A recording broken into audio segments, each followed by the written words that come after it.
అలాగే గురుగారు కార్తీక మాసంలో వచ్చే యమద్వితీయ యొక్క విశిష్టత ఏమిటంటారు? యమద్వితీయ ఇది చాలామందికి తెలియనటువంటి సందర్భం అమ్మ. మనకు మీరు చెప్పండి, సోదర సోదరీమణులకు సంబంధించినటువంటి పండుగ ఏదంటే ఏం చెప్తారు? రాఖీ పౌర్ణమి అంటారు. అసలు రాఖీ పౌర్ణమి అనేటువంటిది జంధ్యాల పౌర్ణమి.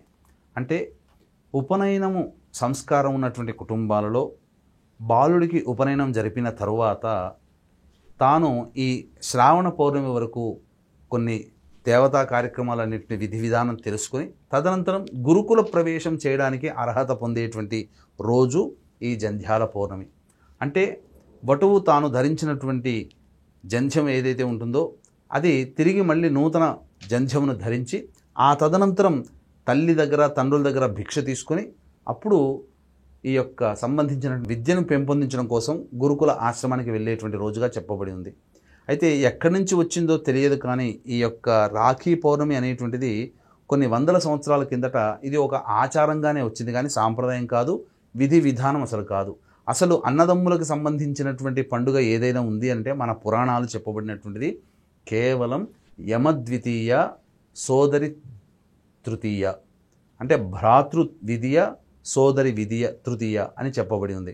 అంటే ఇది ఎలాంటి సందర్భంలో వచ్చిందయ్యానంటే మనకు పూర్వం అనేక యుగాలు ఇప్పుడు నడుస్తున్నటువంటి యుగం కంటే కూడా వందల యుగాల కిందటనే సూర్యుడి యొక్క సంబంధించినటువంటి సంతానము యమున యముడు.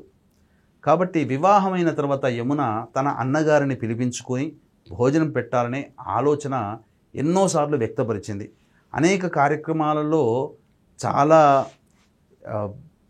అతను అనగా యముడు చాలా బిజీగా ఉన్నటువంటి కారణాల వల్ల సోదరి అయినటువంటి యమున ఇంటికి వెళ్ళలేకపోయాడు. అయితే ఒకానొక సందర్భంలో యమునకి నేను వస్తున్నానమ్మా, మీ ఇంటికి వస్తున్నానని చెప్పగా ఎంతో సంతోషంతో ఆ వచ్చే రోజు కోసం ఎదురు చూస్తూ ఆ రోజున ఆ సోదరుడైనటువంటి యముడికి ఇష్టమైనటువంటి వంటకాలన్నీ చేసి అతని యొక్క ఆశీర్వాదాన్ని పొందింది. అంటే తృప్తిగా భోజనం చేసినటువంటి యముడు ఎంతో సంతోషంగా నాకు ఇష్టమైనటువంటివన్నీ పెట్టావు కదమ్మా, ఏం వరం కావాలి కోరుకోనంటే నాకేమొద్దన్నయ్యా, అన్ని విధాలుగా ఆనందంగా ఉన్నాను, నాకు ఏ వరము వద్దు, కాకపోతే రాక ఎన్నోసార్లు నేను అడిగినటువంటి కారణం చేత నా ఇంటికి ఈరోజు వచ్చావు, కాబట్టి ఏ సోదరి ఇంటికైతే తన సోదరుడు నువ్వు వచ్చినటువంటి రోజున వస్తాడో అతనికి నీ సంబంధించినటువంటి నరక బాధలు లేకుండా ఉండేలా ఆశీర్వదించన్నయ్యా అని చెప్పగానే కేవలం వరమడగగానే నీ గురించి అడుగుతావేమో అనుకున్నాను, లోకక్షేమం కోసం నువ్వు అడిగావు కాబట్టి ఇక ఈ రోజు నుంచి నేను ప్రతి ఏటా ఇదే రోజున నీ ఇంటికి వస్తాను, నీ యొక్క చేతి వంటలను భుజిస్తాను, అంతేకాకుండా నాతో పాటుగా ఏ సోదరుడైతే సోదరింటికి వెళ్ళి ఆమె చేతి వంటకాన్ని రుచి చూసి వస్తాడో ఆ సోదరుడికి తిరిగి వచ్చే దీపావళి వరకు కూడా, అనగా ఈ యమద్వితీయ వచ్చేటువంటి రోజు వరకు కూడా నా నుంచి ఎటువంటి బాధలు ఇబ్బందులు ఉండవు, అపమృత్యు భయదోషాలు గండదోషాలు ఉండవని చెప్పి అతను వరమిస్తాడు. కాబట్టి వీక్షించేటువంటి ప్రేక్షకుల్లో సోదర సోదరీమణుల మధ్య జరుపుకునేటువంటి పండుగ అనేటువంటిది ఈ పండుగ యమద్వితీయగా భావించబడే సోదర ద్వితీయ భ్రాతృ విధియగా చెప్పబడేటువంటి పండుగ మనకు ఆచారంలో కనుమరుగైపోయింది, ఆ పేరు కనుమరుగైపోయింది. కానీ రాఖీ పౌర్ణమి సోదర సోదరీమణులకి చెప్పుకునే పండుగగా మనకు ప్రసిద్ధికెక్కింది. ఇది ఎక్కడో ఒక చోట ప్రారంభమైనటువంటి విధానము ఇది పౌర్ణమితో కూడుకున్నటువంటి విధానంగా శ్రావణ మాసం కలిసి రావడం వల్ల ఇది చాలా వ్యాప్తిలోకి వచ్చింది. కానీ అసలు సిసలైనటువంటి పురాణాల ప్రకారము వేద ప్రకారము జరుపుకునే సోదర సోదరీమణుల మధ్య ఉన్నటువంటి బంధాన్ని తెలియజేసేటువంటిదే ఈ యమద్వితీయ, అనగా కార్తీక మాసంలో 2వ రోజు వచ్చేటువంటి రోజున. కాబట్టి వీక్షించేటువంటి ప్రేక్షకుల్లో చాలామంది సోదరులు ఉంటారు, కాబట్టి తప్పకుండా మీ సోదరి ఇంటికి వెళ్ళి భోజనం చేసి ఆమె ఇష్టపడే విధంగా ఆమెకి ఆశీర్వచనం చేసి ఆమెకి ఇష్టపడే విధంగా ఆమెకి అభయం ఇవ్వడము, లేకపోతే ఆమె సంతోషపడే విధంగా ఆమెకి ఏదైనా కానీ నగదు రూపేణా వస్తు రూపేణా సహాయ సహకారాలు అందించడము చేయాలి.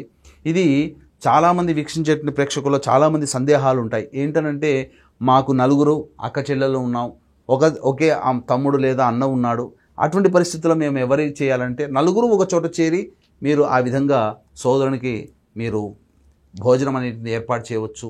కొంతమంది ఉంటారు మాకు సంబంధించి నలుగురు అన్నదమ్ములు ఉంటారు, మరి ఒకటే సోదరి, ఎలా అంటే నలుగురు అక్క చెల్లెళ్ళు ఉన్న ఒక సోదరుడు ఉన్న, నలుగురు అన్నదమ్ములు ఉండి ఒక సోదరి ఉన్న, అందరూ కూడా ఒకే చోట కమ్యూనికేట్ అయ్యేటట్టుగా, ఒకే చోట లొకేట్ అయ్యేటట్టుగా చూసుకొని ఆ విధంగా ఆ సోదర ద్వితీయగా చెప్పబడే యమద్వితీయ రోజున భోజనం అనేటువంటిది ఆచరించడం. ఇక తరువాత చాలామంది మేము విదేశాల్లో ఉన్నాం, మా సోదరుడు లేదా మా సోదరి ఉంది, ఎలా అండి అని అంటారా? మనసుంటే మార్గం ఉంటుందని చెప్పి మనకు శాస్త్రం. కాబట్టి దీని ప్రకారము ఎవరైనా కానీ మీ అకౌంట్లో సోదరి మీ అకౌంట్లో వేసి, అన్నయ్య నేను రాలేకపోతున్నాను, నేను నేను చూసుకోలేకపోతున్నాను, లేదా తమ్ముడా నీవు భుజించు, నా తరపున నేను చేసినట్టుగానే భావన చేసి నీకు ఇష్టమైన భోజనశాలకు వెళ్ళి భోజనం చేయని చెప్పి చెప్పడంతోనే ఆ విధంగా డబ్బు వేసినా అది ఆ సోదరి ఇచ్చిన విధంగానే భావనలోకి వస్తుంది. కాబట్టి వీక్షించేటువంటి ప్రేక్షకులు ఖచ్చితంగా ఈ యమద్వితీయ రోజున మీ సోదరి ఇంటికి కానీ మీ సోదరి చేత భోజనం చేయడం కానీ ఆచరించండి. ఆ యముడు ఇచ్చినటువంటి వరప్రసాదాన్ని ఈ రోజున ఒక్క రోజున మీరు కేటాయించుకొని ఆ వరప్రసాదాన్ని పొందే ప్రయత్నం చేయండి. వీక్షించేటువంటి జై హిందూ ప్రేక్షకులకి గమనిక, కార్తీక మాసం అంటేనే మహాపుణ్యమాసం. కాబట్టి ఈ యొక్క కార్తీక మాసంలో మహామహిమాన్వితమైనటువంటి కాశీక్షేత్రములో నవంబర్ 5వ తేదీన కార్తీక పౌర్ణమి సందర్భంగా మీ జాతకరీత్యా కలుగు విద్య, వివాహ, ఉద్యోగ, దాంపత్య, సంతాన, అనారోగ్య సమస్యల నివారణకి మరియు జాతకరీత్యా కలుగు అన్ని రకాల సమస్యల నివారణకి సర్వదోష నివారణ పూజలు, హోమాలు జరిపించి శక్తిపాతము చేసినటువంటి కరుంగలి మాల మీకు ఇవ్వడం జరుగుతుంది. అవకాశం ఉన్నటువంటి వాళ్ళు స్క్రీన్పై కనిపిస్తున్నటువంటి నెంబర్కి కాంటాక్ట్ చేసి పూర్తి వివరాలు తెలుసుకోవచ్చు.